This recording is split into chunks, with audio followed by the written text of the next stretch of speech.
চট্টগ্রামে অরক্ষিত খাল, নালা, নর্দমা যেন মৃত্যুকূপ। নিরাপত্তা বেষ্টনী না থাকায় জলাবদ্ধতার সময় ঘটছে একের পর এক দুর্ঘটনা।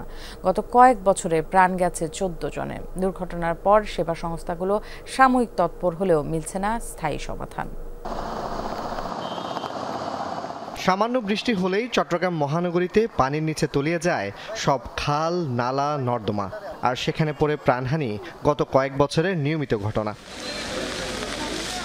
সর্বশেষ শুক্রবার রাতে কাপাসগোলার হিজরা খালে পড়ে গিয়ে মৃত্যু হয় 6 মাস বয়সী শিশু সেহেরিসের। ব্যাটারি রিকশা পড়ে গিয়েছিল খালে। সেহেরিসের মাকে উদ্ধার করা গেলেও 14 ঘন্টা পর পাওয়া যায় শিশুটির মরদেহ।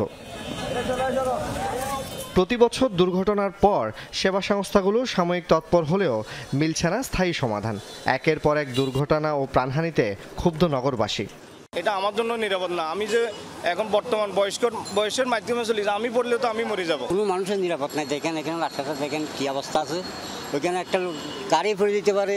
প্রতি বছর তো একটা হচ্ছে, এটা তো মেনে নেওয়া যায় না। অবজেকশন দেবো, এইদিকে এই মানুষজন পড়ে যাচ্ছে, এগুলো শোনার কেউ নেই। কার কাছে বিচার দিবে, কারে বলবে, কিন্তু বললেও কার্যক্রম হচ্ছে না, তো সেভাবে কিছু করতে পারতেছে না। কাজের ফাঁকে যেটা গাফিলতি হচ্ছে এটাকে একটু তদন্ত করা উচিত।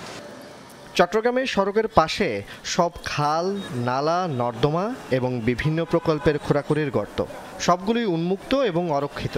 নেই কোনো নিরাপত্তা বেষ্টনী, ফলে ঘটছে দুর্ঘটনা।